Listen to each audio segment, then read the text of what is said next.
আলহামদুলিল্লাহ, জীবনে প্রথমবার আমার আসা কাবা শরীফের সামনে, প্রথমবার। দেশের ছোট পর্দার জনপ্রিয় অভিনেতা মুশফিক আর ফারহান এবার এক ভিন্ন যাত্রায়। আলো ঝলমলে ক্যামেরার সামনে নয়, বরং পবিত্র নগরী মক্কার শান্ত পরিবেশে সময় কাটাচ্ছেন। ব্যস্ত অভিনয় জীবনের মাঝেই ওমরা পালনের উদ্দেশ্যে সৌদি আরবে পা রেখেছেন এ তারকা। সেখান থেকেই ভক্তদের উদ্দেশ্যে জানালেন এক আবেগঘন বার্তা। প্রথমবারে হাজরে আসওয়াদ মানে কালো পাথর চুমু দেওয়াটা আসলে ভাগ্যের চেয়েও ভাগ্যের ব্যাপার। নিজের সোশ্যাল হ্যান্ডেল ফেসবুকে একটি ভিডিও শেয়ার করেন ফারহান। সেই ভিডিওতে দেখা যায় তিনি এহরামে সাদা পোশাকে পবিত্র কাবা শরীফের সামনে বসে আছেন।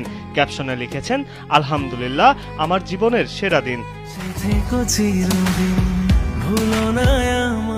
সেখানে আবেগ ভরা কণ্ঠে অভিনেতা বলেন, আলহামদুলিল্লাহ, জীবনে প্রথমবার আমার এখানে আসা। কাবা শরীফের সামনে এই প্রথমবার ঢুকেই হাজরে আসওয়াদে চুমু দিতে পেরেছি, যা ভাগ্যের চেয়েও ভাগ্যের ব্যাপার।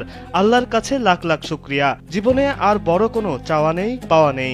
আলহামদুলিল্লাহ।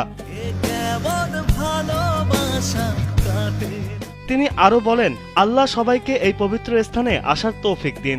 সবাই আমার জন্য দোয়া করবেন। ভিডিওটি সামাজিক মাধ্যমে প্রকাশ হতেই ভক্তরা শুভকামনা ও দোয়ার বার্তায় ভরিয়ে দেন। ওমরা পালন শেষে চলতি মাসের শেষ সপ্তাহে দেশে ফেরার কথা রয়েছে এই অভিনেতার। জানা যায়, দেশে ফিরে নতুন নাটকের শুটিংয়েও অংশ নেবেন তিনি।